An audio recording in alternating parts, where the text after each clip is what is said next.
guys, welcome back to the Keep It Hoop YouTube channel. Excuse us for the audio quality. We're moving some things around right now, so we are doing this from a different setup, different mic.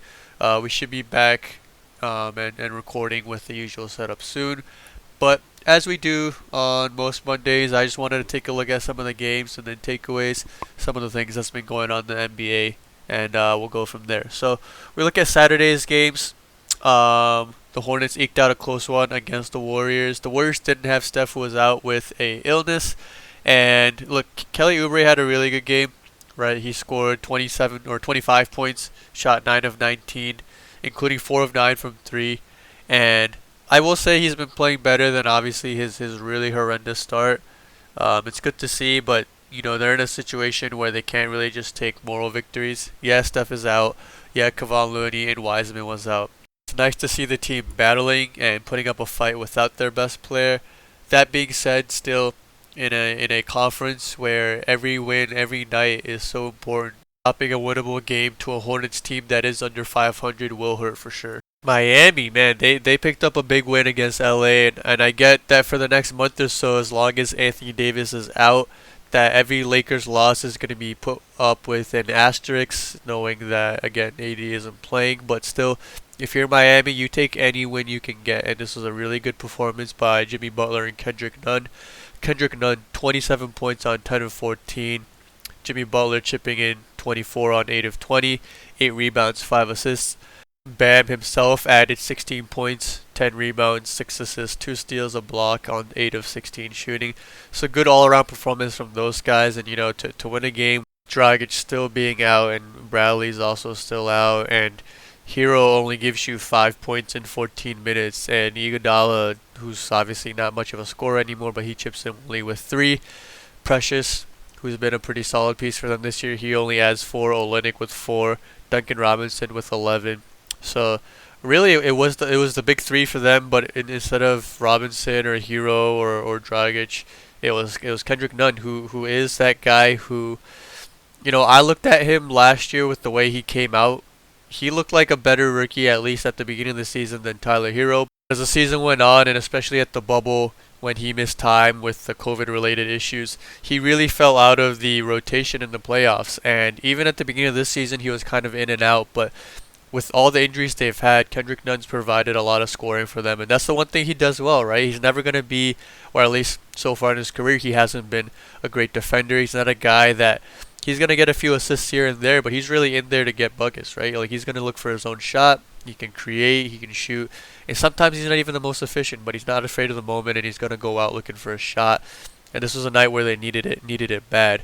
And they played pretty good defense. Again, the defense has been something that they've been able to rely on this year, and that's something that they were very good at last year, and they've been able to keep up this year as well. But the Lakers only managing to score 94. LeBron James really struggled, shooting 7 of 21 for only 19 points. Kuzma had himself a decent game with 23, but 8 of 21, so not very efficient. Montrezl Harrell did have a very solid night with 18 and 10 on 7 of 12 shooting, but nobody else really gave him anything, right? Wesley Matthews 10, KCP with 11 on only 5 shots for some reason. Markieff Morris 2 points on 0 of 3. Alex Caruso 20 minutes, 3 shots, 0 field goal makes, 0 points.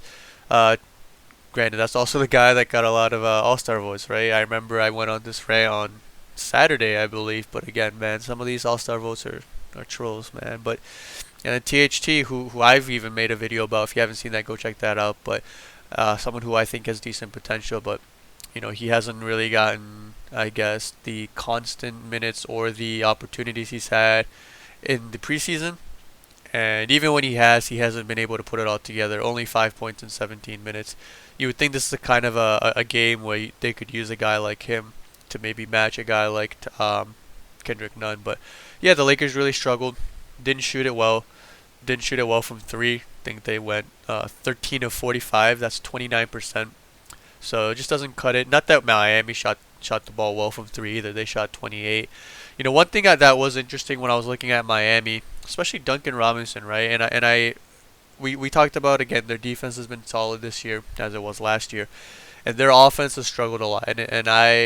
When I broke this down, I think a week or two ago, I blamed it a lot on the turnovers. and missing Gordon Dragic, who's been arguably the most important player for that team just because of his ability to drive and kick and just get guys involved and get their shots, right? But Duncan Robinson is another guy who struggled a bit this year, and his points per game isn't that far off, but while he's managed to find almost the same amount of, pretty much the same exact amount of threes as he did last year. He's shooting 8.3 threes, and it's the same amount he shot last year. But he's shooting 6% less, right, or lower. 44% last year, and he's shooting 38 this year. Some of that isn't even Duncan Robinson missing or just struggling, but a lot of it is also teams are just really focusing in on Duncan Robinson. Duncan Robinson last year might have been the most important 13 points per game scorer that isn't a great defender we've ever seen in this league. Because if you say a guy is really important to your team, but he only scores 13 points per game, you would think that he's a great passer or playmaker, or he's just locked down defensively. Maybe a guy like Bruce Bowen, right? Or, someone of that nature. But you look at Duncan Robinson, and he's a defensive liability at times. He's averaging 1 assist per game for his career, so he doesn't do either of those things. But some of those 13 points he gets per game are so important for that Heat team, because outside of him and Dragic at times, and you have also Tyler Hero, they're not a great three-point shooting team. A lot of that three-point shooting comes from Duncan Robinson, because Jimmy, who's again one of my favorite players, isn't a great three-point shooter. And then you look at guys like Iggy, not a great three-point shooter. In fact, a bad three-point shooter, right? And they don't have Jay Crowder anymore. And they really need Duncan Robinson to spread the floor out. And again, last year they had Jay Crowder, and this year they kind of relied on Avery Bradley being that guy, but he's been out for the majority of the season. So they need Duncan Robinson to make threes more than ever, and he's been struggling, again, in part due to the defenses. And a lot of teams, I think, are looking at Duncan Robinson and game planning for him.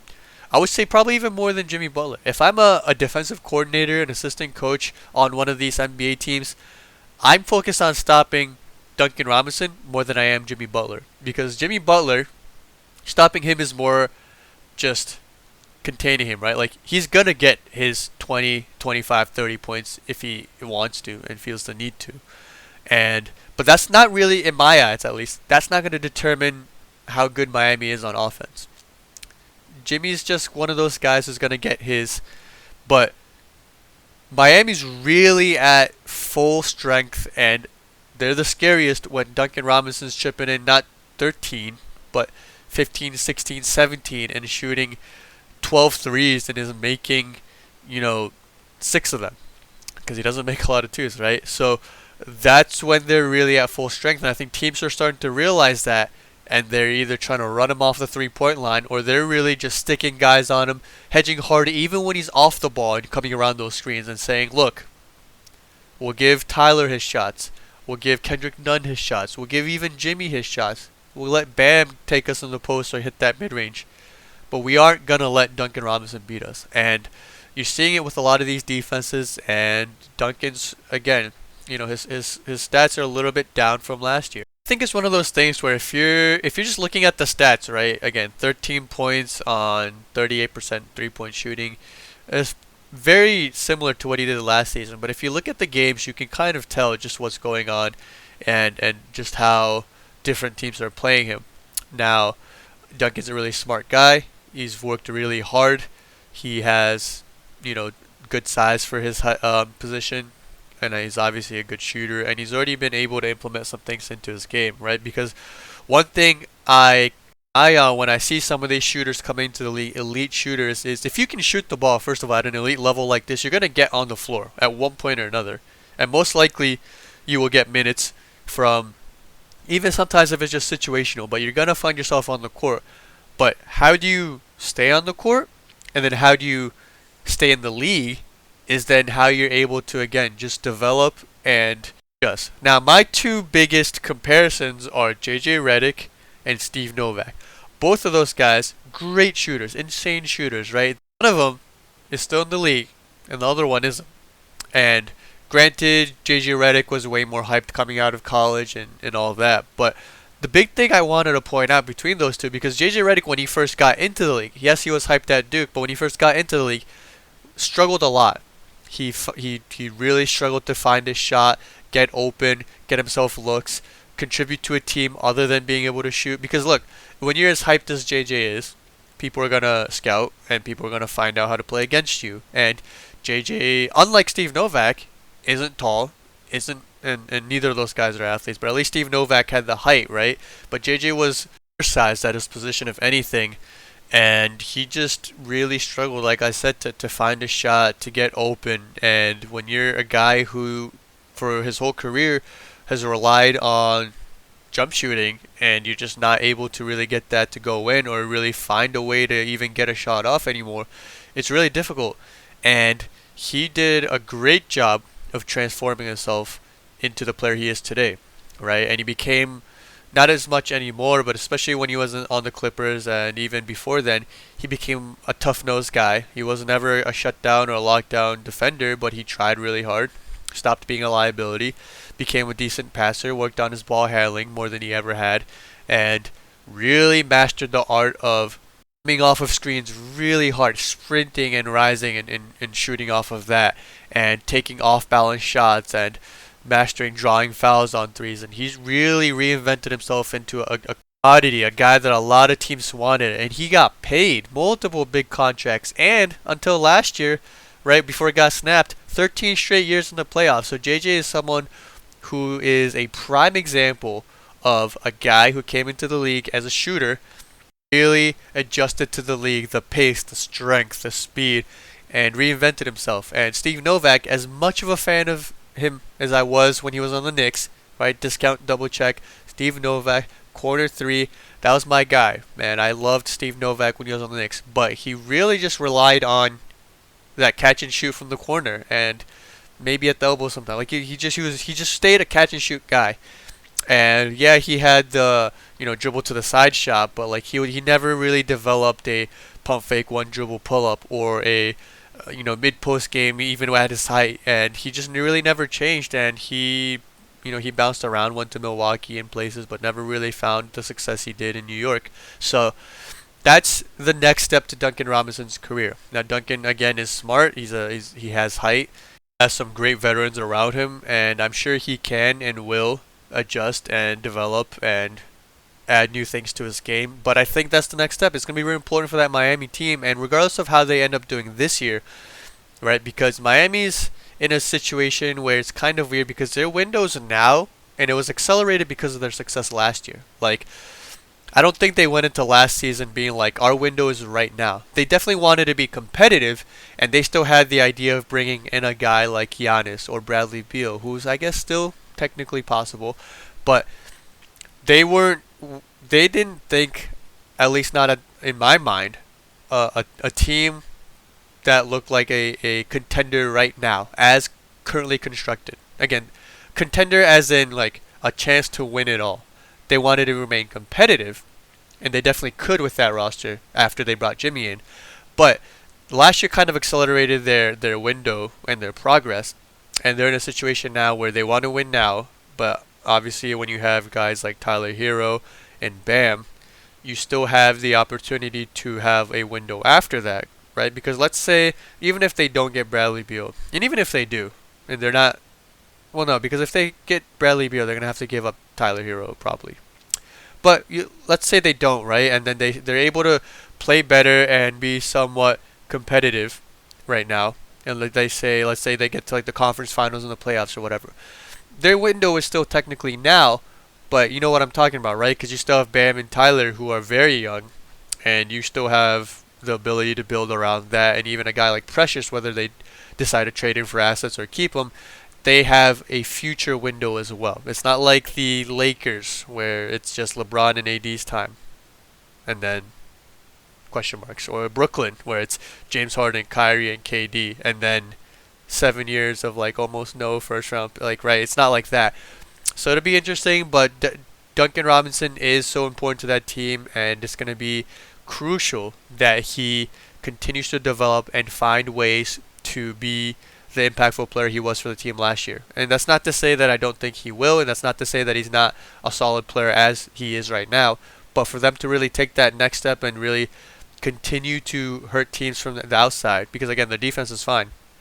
They really need Duncan to be what he was and have the same impact that he did last season. And again, it's not like he got worse as a player. Teams are just playing him differently and better, and he's going to need to continue to adapt to that. So I kind of went off on a tangent, but the Heat with a pretty big win over the Lakers. Again, even without AD, Miami just needs any win they can get. The Bulls beat the Kings 122 to 114. Marvin Bagley is someone who I was critical of to start the season, but he's been popping up with solid games here and there recently, so shout outs to him. But again, the Kings just continue to struggle as a team. Zach LaVine just continuing to play really well. 38 points, 4 rebounds, and 3 assists for him. And that's a guy who I know I talked about not rewarding guys who aren't on winning teams for the All-Star game, but I do think that the Bulls at 13-16 and how weak the Eastern Conference is, I think that he is going to end up making the All-Star game as a reserve. They are only one spot out of a playoff spot, and he's making a case for himself, right? And he's again played really well, and continues to make a case for being in the All-Star game. The Suns won 128-97, and man, that was a blowout from the beginning. And Memphis actually played Phoenix pretty close in the second half. They were -1 in the third quarter and then a +1 in the fourth quarter. So they were even in the second half, but in the first half, right, first quarter, they were down 28-15, and then they were a -18 in the second quarter. So that's pretty much where the game was decided. And Phoenix just continues to play really well, man, and they score 128 when their high scorer only has 23. So just really balanced scoring. You had 19 from Mikal Bridges, 16 points from Chris Paul. Really efficient too. 16 and 6 on 6 of 9 in 22 minutes, right? And obviously when you're up that much, your starters don't need to play crazy minutes, right? Like Devin Booker only played 26, Bridges only played 28. Ayton continues to be kind of left out on certain nights depending on matchups. Played 22 minutes but only scores 7 points, and he's been, I think, the odd man out from the way they're playing, but as long as they're winning, I don't think he'll say anything, and he can't really complain. Dario Saric, who's kind of revived his career a bit after bouncing around to Minnesota after leaving Philadelphia. He chipped in with 19. Cameron Payne with 19 off the bench. And yeah, just a really solid game for Phoenix. That 19-10 now improved to 9-5 on the road. Very impressive, very impressive. And again, this is a team that was very close to the playoffs last year, and this is a team that, myself included, everybody had their eyes on coming into the season. And unlike some of the other teams that we had eyes on, and for me it was Atlanta and Dallas, both of those teams have struggled. Granted, they've had some injuries and whatnot, but Phoenix has really looked good. And this is a team that I want to see in the playoffs, especially with Chris Paul, but I love the way they play, and with their balanced attack, I think they can do some damage, and they're a dark horse in the West for sure. Beat the Trailblazers, and that is now surprisingly 4 straight wins for the Wizards. And yeah, they're only 10-17. They're still struggling overall in the standings, but in the Eastern Conference, man, anything is possible. You go on 5-6 game winning streak, you somehow find yourself close to 500, and in the East, you can make the playoffs with that. And they still have a lot of work to do. They aren't a great defensive team. Russell Westbrook still has nights where he's 8 turnovers and shooting 40%, but if you look away from the turnovers, which is something that's tough to say because you don't want your point guard having 7 turnovers or even 5, which Russell has on a pretty common basis. But even then, Russ at least has been shooting the ball better. I think he's taking better shots. He's making a higher percent of shots, and he looks healthier and better. And Bradley is going to do Bradley Beal things. He scored 31 just almost consistently, right? And that team's figuring it out little by little, and maybe, who knows, maybe they make a run at that playoff spot. But it is nice to see them winning at least a little bit, right? I think it's their first time winning 4 straight in like 3 years, which was kind of surprising, because I know that last year was kind of a lost year, and the year before that was John Wall's when John Wall first got injured. But I thought that somewhere along the line they would have managed to win 4 straight. But they're back on the winning track, and they're gonna be playing the Lakers tonight, I believe. And I get that AD's out, but it's another one of those games for Washington where you just take any win you can get, and this would be a big win for them if they can beat the Lakers even without AD. That's a game that they're probably not supposed to win. So if they can win that, they continue to feel good about themselves, continue to rise in the records, and before you know it, again in the East, you could find yourself in that eighth spot or at least in that ninth spot, fighting for that play-in game very easily, very easily. So those were the games for Saturday because the Spurs Knicks one got postponed, and so did the Pacers Rockets. Prayers go out to everyone in Texas and just dealing with everything going on over there. Hope things can get sorted out. Yesterday, man, the Celtics had just a awful breakdown, and I continue to be disappointed in the Celtics, man. And as a New Yorker, as someone who doesn't like Boston sports, I'm personally happy when Boston sports teams struggle, but this is a Celtics team that I was pretty high on coming into this season. I thought that Kemba Walker was going to be healthy. I thought that the Tristan Thompson and Jeff Teague signings were good, and Jeff Teague has been just relegated into not playing. Tristan Thompson has been inconsistent, and the Pelicans game he played all right, actually chipping in 14 and 9, but Kemba's not there, man. And until Kemba gets closer to figuring it out, this team just isn't going to be anywhere close to the team we expected and saw last season or the year before, because it's just, I don't know, man. I don't know what's going on. And this is a game where they just really struggled from the field in the second half. They had a big lead, double-digit lead, and they blew it and lost it in overtime. And Jason Tatum, had 32 points, but 10 of 24. Not very good. Kemba Walker was 1 of 12 from 3. I don't know why Kemba's shooting 12 threes to begin with, especially when it's not going down, because Kemba's never been a Steph or a Dame, right? He's never been a guy who's a volume three-point shooter. That's never been his go-to. He's a solid three-point shooter, but he likes to work around the mid-range, and he's a solid driver. But 1 of 12 from 3, and 14 points. And you had Jaylen Brown, who was 25 points, but 7 of 23. And so he struggled from the field a bit. But it's the bench. It really does come back to the bench and Kemba. Kemba struggled, but this team just needs help, and they have no depth right now. And right, they only played 4 guys off the bench, and they all played pretty big minutes. 14 from Ojale, 27 for Nesmith, the rookie, and he had 10 points. So he probably played the best out of the rookies. Robert Williams chipped in 8 in 21 minutes, and then Pritchard, who's kind of been slowed down after the injury. He didn't have the same. He hasn't had the same effect he did before the injury. Granted, he's still a solid player, but he played 17 minutes and had 4 points. But the starters were actually a plus for the most part, right? Like Jaylen Brown was a -7 and Tristan Thompson was -3, but Jason Tatum was a +3, Daniel Tice was a +3, and Kemba Walker was a +4. But their bench just gave them no help. Ojale was a -9, Nesmith was a -8, Robert Williams was a -2, and Pritchard was a -6.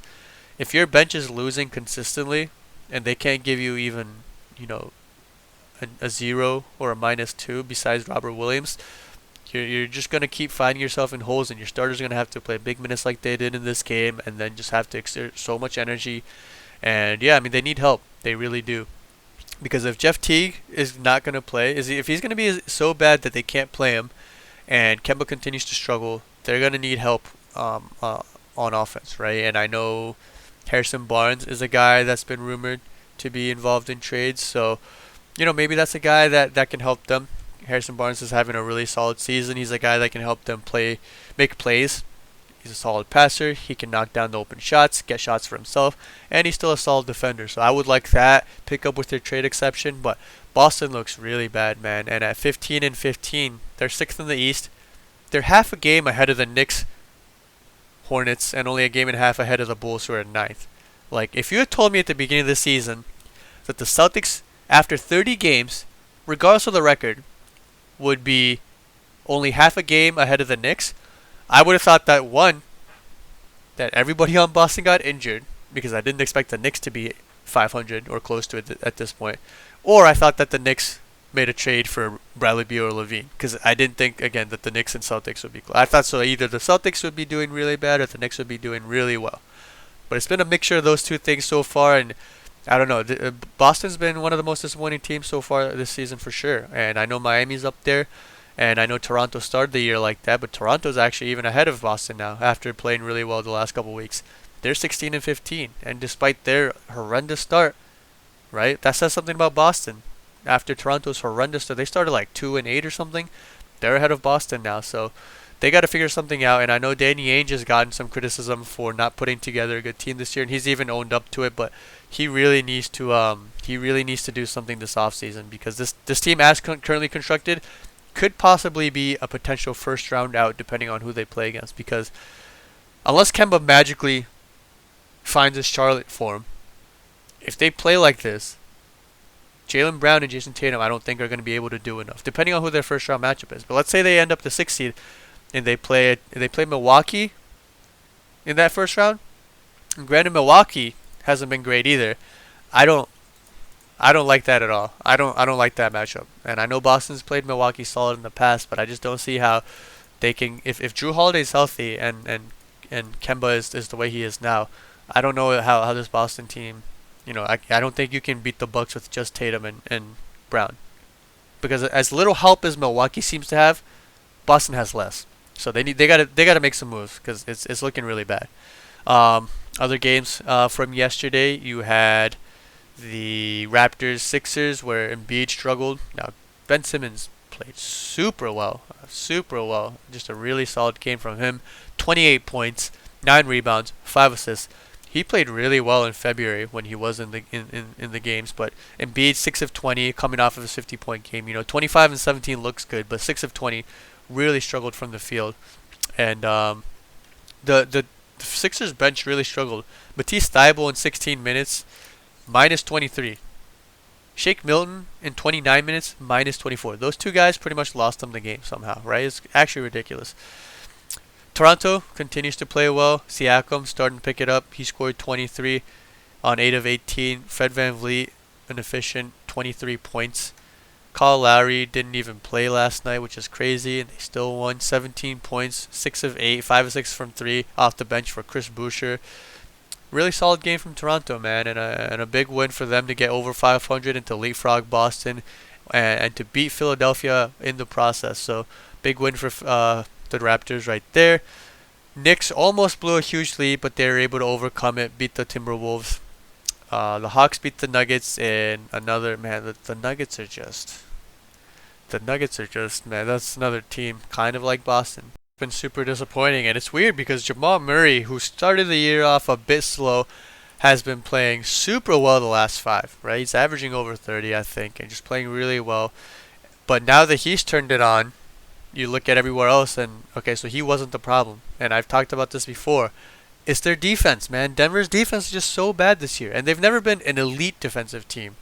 But the last couple of years, I've talked about this over and over again. They've been a solid defensive team, and they just can't figure it out this year. And like I said on Saturday, I do think that Jamie Grant, they miss his defense more than his offense, and guys like Miles Plumlee as well, and Torrey Craig. And this is a game where they score 115 and that's not 120 or 130. You should be able to win a game if you're Denver. If you're a playoff team with the aspirations that the Nuggets have, you should be able to win a game if you're getting 115. And the game where Jokic struggled, shooting 5 of 15 for only 15 points, and that hasn't happened that much this season. But even then, you get 15 from Will Barton, an efficient one at that. You get 16 from Campazzo, who continues to play really well for them. Monte Morris gives them 15, and they still can't win. If you tell me that Jokic has an off night, but his offense, the rest of his team picks him up because Murray has 30 and Barton has 15 and Campazzo and Morris combined for 31, you should feel like you win that game. But Michael Porter Jr. continues to struggle. Had 10 points on 4 of 7 in only 19 minutes. He continues to lose playing time.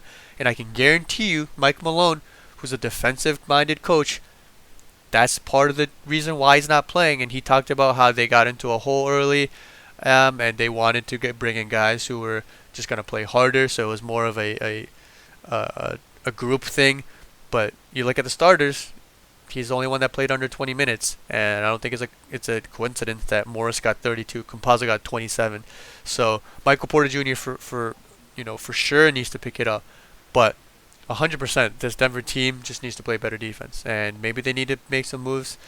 Maybe they trade a guy like Will Barton for some defensive help. But I don't know. I don't know. That's another team that I'd be interested to see if they make a move or not in the at the trade deadline, because it's another team that's currently constructed, or not even so much currently constructed, but if they keep playing this way, if they can't improve their defense, they're not going to get as far as they did in the playoffs last season.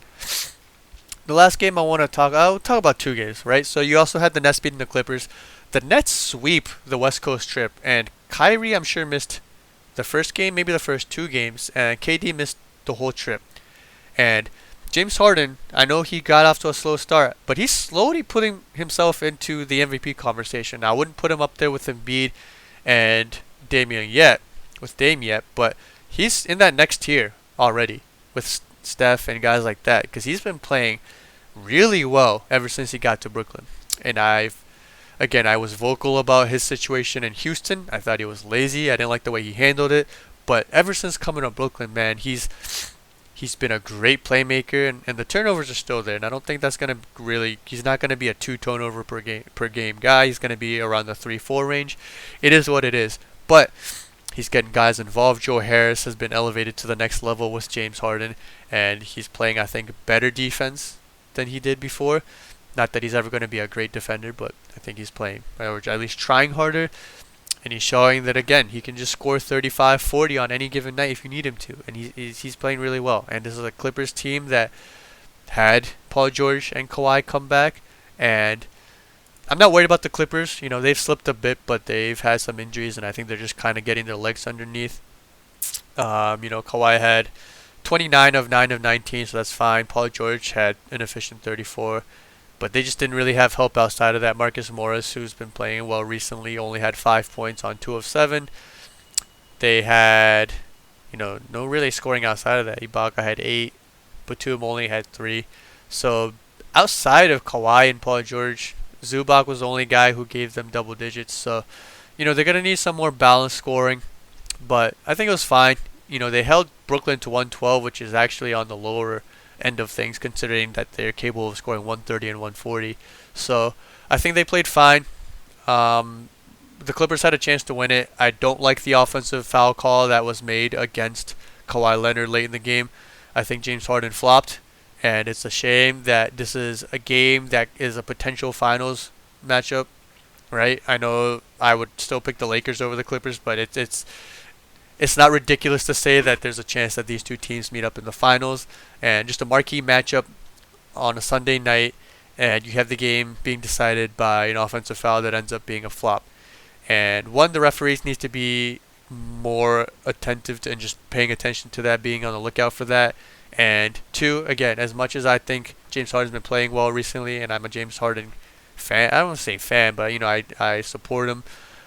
He got to get fined for that, man. He has to get some kind of punishment for that, because you can't have a game of that magnitude being decided in that manner. You just can't. If you're the NBA, you can't. It's not a good look, and you got to do something about that. But good win for Brooklyn. Still not worried about the Clippers.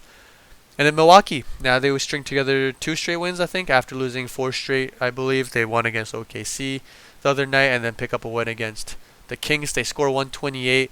Again, their offense isn't the problem. It's their defense, and I'm going to keep saying this. I've said this with a lot of teams. I know I just said this about Denver, but Milwaukee's another team where their defense has fallen off.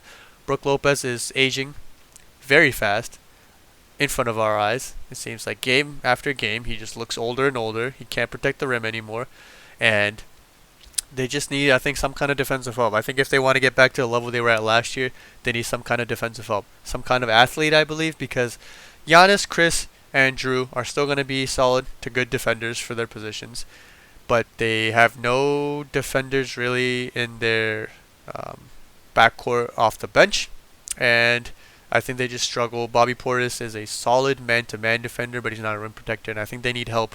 I think they just need some kind of athletic rim protector and athlete in the backcourt coming off the bench, and size as well, because I've said this again. The 2 guys they have, Bryn Forbes and DJ Augustine, very undersized point guards.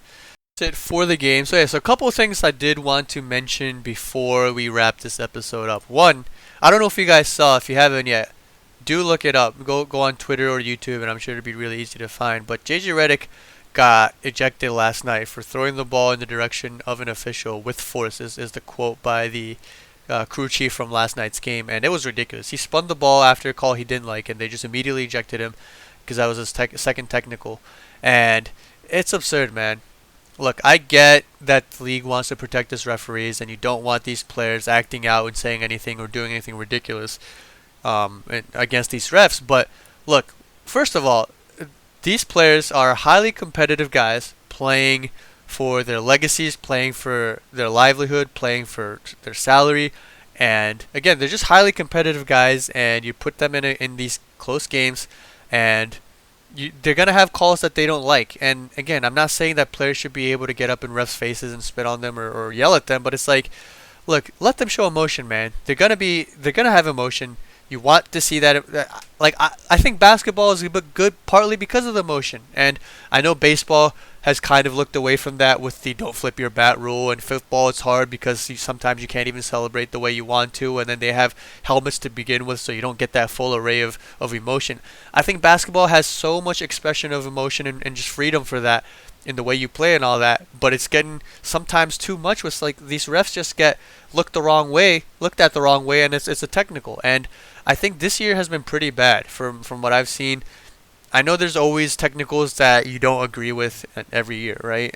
But this year's been especially bad, and I think that it's just getting ridiculous. And the players, look, I get again that the NBA is trying to protect the referees as well, but the players, I think, deserve a bit more leniency and space. And it's a competitive league, and players, I think, should be allowed to show their emotion. And fans like that, right? So as long as it's not egregious, I think there needs to be more leeway for the players. And I thought that was pretty bad last night. Seen a lot of those, a lot of bad technicals this year. Also wanted to give a shout out and give props to James Harden for giving back to Houston. He's done a lot for them in the past, but he's trying to give back and trying to help out with everything going on in Texas right now. On the phone constantly, from what I've heard, and trying to provide food and water for the city of Houston. It's been, again, you can say what you want about James Harden, the player, and even how he handled the situation earlier in the year, but he's always been someone, from what I've heard and read, that's always been giving back to the community, Houston. And Houston's a city that obviously showed him love when he got to the city and got traded over there, and he's been very appreciative and is giving back to the community. So I wanted to just highlight that. We always talk about players and what they do on the court, and whether it's criticism or praise, I wanted to also extend that to off the court stuff. So, hats off to James Harden for doing that. And then we're going to finish off this episode with a little throwback, because today marks a decade now, actually, 10 years since the Knicks traded for Carmelo Anthony. Now, this was a very confusing time to be a Knicks fan, because I was very hot and cold, off and on trade, because the Knicks finally had a starter pair with Amari Stoudemire, and I was like, all right, in this league where the big three is becoming more common, right, with the Celtics and the Heat, the Knicks finally have our version of a super team, and it was not as much of a big three. Raymond Felton was playing solid, but I'm not going to put him into a big three, but we still had Amari and Carmelo. And having played basketball and kind of started already looking at the game from an X's and O standpoint at that age, I think I was in 9th grade, maybe, or a freshman in high school possibly. But yeah, I had already started to look at the game a bit differently than just being a casual fan. So I knew that it was going to be a bit of a challenge to see how the two would mesh, right? That being said, I was still happy to have that star power back in New York and back in the Garden, because I had never really witnessed it, right? I started watching NBA basketball when I was 5 years old, 6 years old, and that was like, 2000, 2001. So the Knicks, our backcourt, or our stars, quotations, were Latrell Sprewell and Allen Houston, and then but that's not a big two. Like, those are two solid players, but like, those aren't superstars, right? But now with Melo and Stoudemire, you had a legit case at having two stars, and it was great. But at the same time, like, there were rumors that Melo was looking to be a Knick anyways, and a lot of people had expected him to be a Knick in free agency. So I had no idea why we traded 3/5 of our starting lineup, right? And we traded away so many players, Gallinari and Wilson Chandler being the big pieces, and then also some of the draft picks, that I thought that the trade itself was a bit greedy. I thought we could have just waited, kept the young core, and then gotten Melo. And then, or even if you don't keep the young core, maybe you trade that for something else, right? But that being said, I've done videos on Melo and his game and his appreciation for his time with the Knicks. I know it didn't end well, and I know there are still some fans who are salty or didn't like the way Melo played. For all of you guys, shut up. You're dumb, right? Melo did a lot for the city, for the Knicks. Maybe you don't like the way he played, but you can't argue what the numbers and he put up for the Knicks. Had a bunch of good games, even in the years where they weren't great. He played his heart out. Even when he was hurt, he played through it. And look, I've always been a Melo fan. I'm appreciating Melo, and I'm happy to see what he's doing now with Portland. Happy to see he got another chance. I think Houston and OKC did him kind of wrong, especially Houston. I think Houston did him really wrong, but glad to see him, and he's still dropping 20 games here and there and showing what he's capable of, right? Showing still a very capable scorer. And I'm talking about, I know we talked about earlier about guys who've developed and adjusted and changed their game, but Melo's a guy who went from, it took him some time. He didn't do it as gracefully as, say, a guy like Vince Carter, who's probably the master of going from a star to role player and really making his career as long as it can be. But Melo's another guy who through trials and tribulation and over the last few years really learned how to implement himself into a winning culture, a winning team, and really do what it takes, or do whatever it takes for the team, to the betterment of the team. So, wanted to shout out Melo. Again, 10-year anniversary of the trade. Be it a bad trade, it is what it is. But hope you guys enjoy the video, enjoy this episode. If you're listening to this on Apple Podcasts or Spotify, thanks for always supporting us on those platforms. Really appreciate it. And if you're watching this on YouTube, please, please, please make sure to like, subscribe, share, and comment. It means a lot. We're almost at 200 subscribers now, so we're really starting to grow. And it's all thanks to you guys. Appreciate the continued support. Only motivates us to keep growing, keep engaging, keep putting out content. But yeah, thanks again for watching or listening, and we'll probably be back tomorrow with more content. Hopefully we have our old mic and setup back. But yeah, again, and we will see you guys again soon. Peace.